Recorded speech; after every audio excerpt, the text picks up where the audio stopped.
ससुराल में खाने वाले 16, बनाने वाली 1 बहू। ओए होए, आज तुम खाने का मजा आ गया। माँ ने मेरा मन पसंदीदा पनीर वाले पराठे और साथ में पुदीने की चटनी जो बनाई है। रेशमा सीरियल देखते हुए खाना खाते हुए आवाज लगाती है, माँ पराठा खत्म हो गया, प्लीज थोड़ी चटनी और पराठा ले आना। पराठा बना रही कुंती देवी गुस्सा होकर बोलती है, देवी जी थोड़ा सा उठने का कष्ट कर लो, प्लेट लेकर किचन में आ जा, मैं पराठा बना रही हूँ, तवा काफी ज्यादा गर्म है, पराठा जल जाएगा। माँ आपको तो आपकी इकलौती बेटी की बिल्कुल कदर नहीं। कल को मैं ससुराल चली जाऊंगी तो खुद ही बनाकर खाते रहना अपने पराठे। तौबा तौबा, इस लड़की के नखरे भी माशाअल्लाह है। पता है ना, हर बार इमोशनल ब्लैकमेल करके माँ से कैसे बात मनवानी है और खाने के लिए बैठ जाती है तो 1 इंच सर का नहीं जाता। बुदबुदाते हुए कुंती पराठा लेकर आती है। ले रख ले प्लेट में पराठे। तुझ में कोई शर्म वरम बची है कि नहीं? 24 की हो गई लेकिन मजाल है कभी किसी काम में माँ की मदद करवा दे। माँ आपको पता है ना, मुझको खाना बनाना बिल्कुल पसंद नहीं और मेरे नाखून टूट जाएंगे।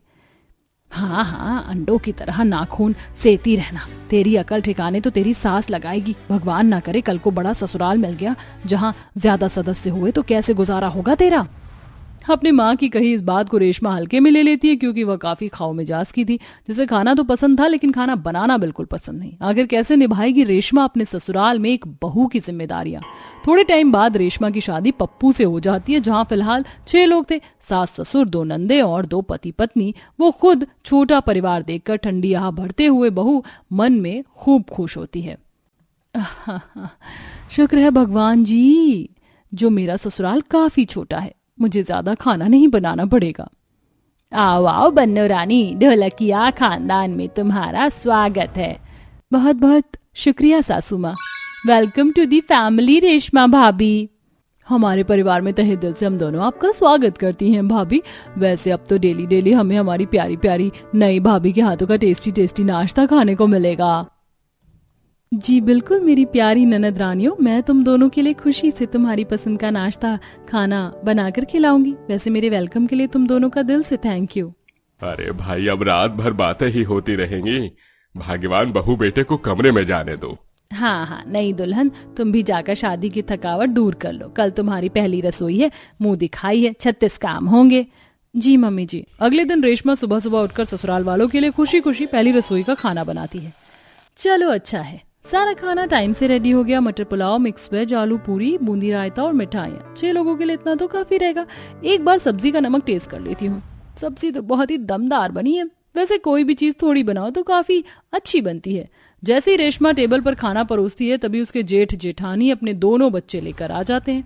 10-12 साल की बेटी बिन्नी और 8 साल के बेटे आर्यन के साथ वो आती हैं। मम्मी मम्मी मुझको बहुत तेज भूख लगी है।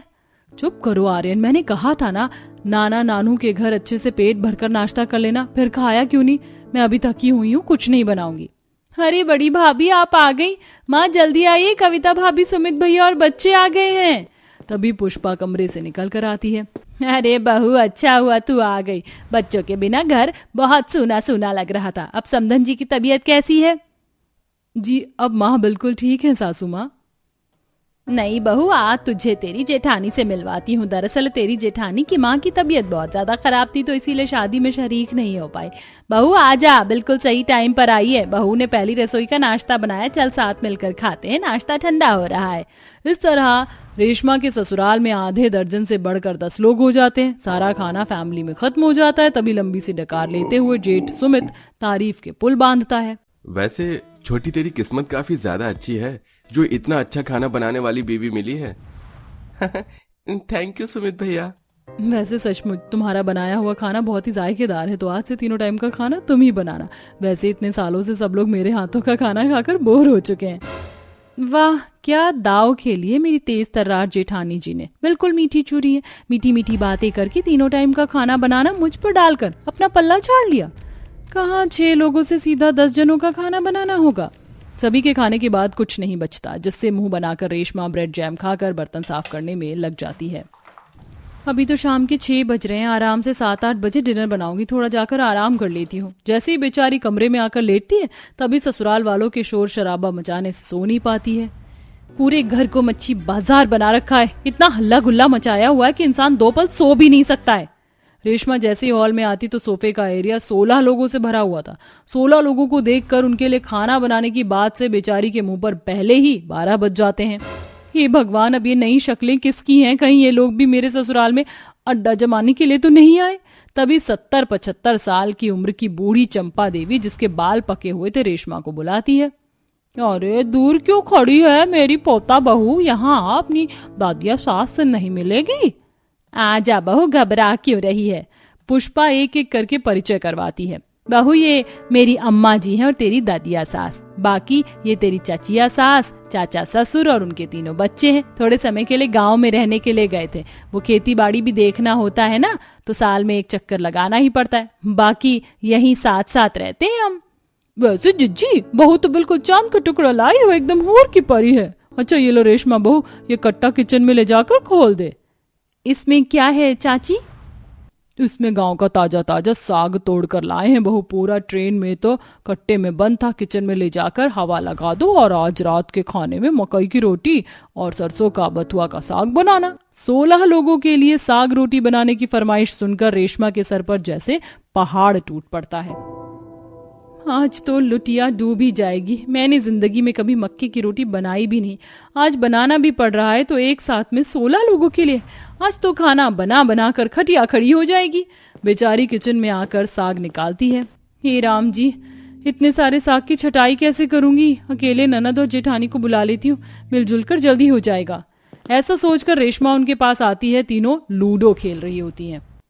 पायल, पलक, जेठानी जी चलकर मदद करवा दीजिए मेरी। थोड़ी साग काफी ज्यादा है, मुझको इतने सारे लोगों का खाना अकेले बनाना है। अरे देवरानी जी, तुम तो ऐसे कह रही हो जैसे मेरे टाइम में तो मेरे साथ खाना बनाने में नौकर चाकर लगते थे। मैं भी तो 15 लोगों का खाना अकेले बनाती थी। और तुम अब नहीं सीखोगी तो कब सीखोगी? ऐसी बातें सुनकर रेशमा दिल उदास करके किचन में आ जाती है और लगभग 2-2.5 घंटे लगाकर जल्दी जल्दी साग को साफ करके उबालने चढ़ाकर आटा गूंथती है। तभी ससुराल वाले आवाजें देने लगते हैं। चाची जल्दी जल्दी खाना बनाओ, मुझे बहुत तेज की भूख लगी है। अरे नहीं दुल्हन, अभी तक तुमसे साग रोटी नहीं बनी। इतनी देर में तो मैं 56 तरह के पकवान छान कर रख देती हूँ। नहीं तो जी दादी जी, बस बनने ही वाला है, बस आधा घंटा दीजिए।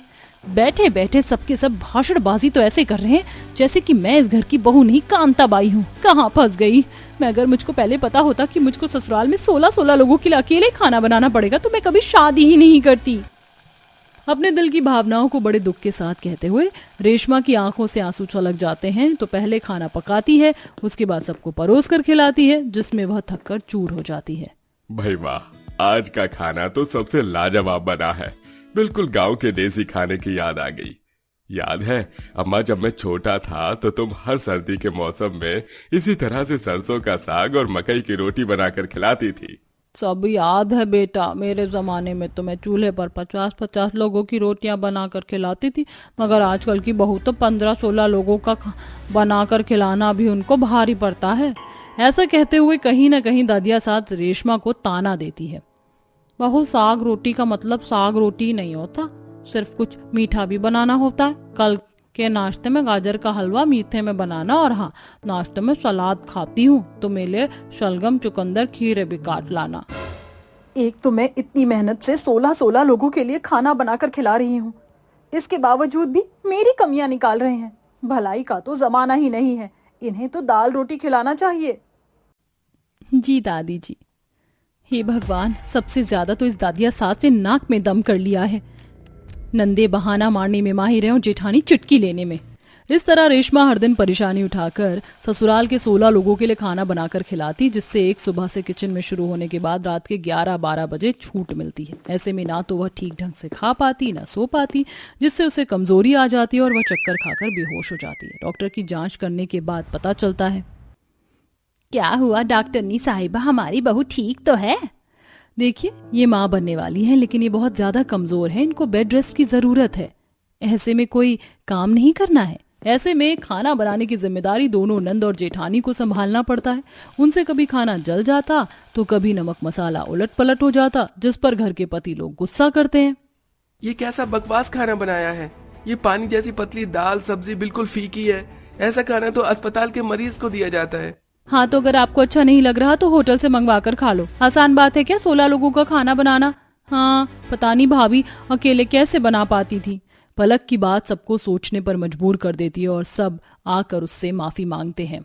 बहू हम सबको माफ कर दो, हमने बेचारी तुम अकेली पर 16 लोगों का खाना बनाने का जिम्मा डाल दिया। बिल्कुल तरस नहीं खाया। माँ जी आप लोगों को इस बात का एहसास तो हुआ, मुझे खुशी है और मैं माँ नहीं बनने वाली हूँ। दरअसल मैंने और पप्पू जी ने ये नाटक किया था ताकि आप लोग सुधर जाएं। ये सुनकर सब हंस पड़ते हैं। अब सभी औरतें घरेलू महिलाओं की तरह मिलजुल कर खाना बनाती हैं, जिससे बहू को 16 लोगों के लिए अकेले खाना बनाना नहीं पड़ता था। वेल प्यारे दर्शकों, आपके घर में डेली कितने लोगों का खाना बनता है कमेंट बॉक्स में जरूर बताएं।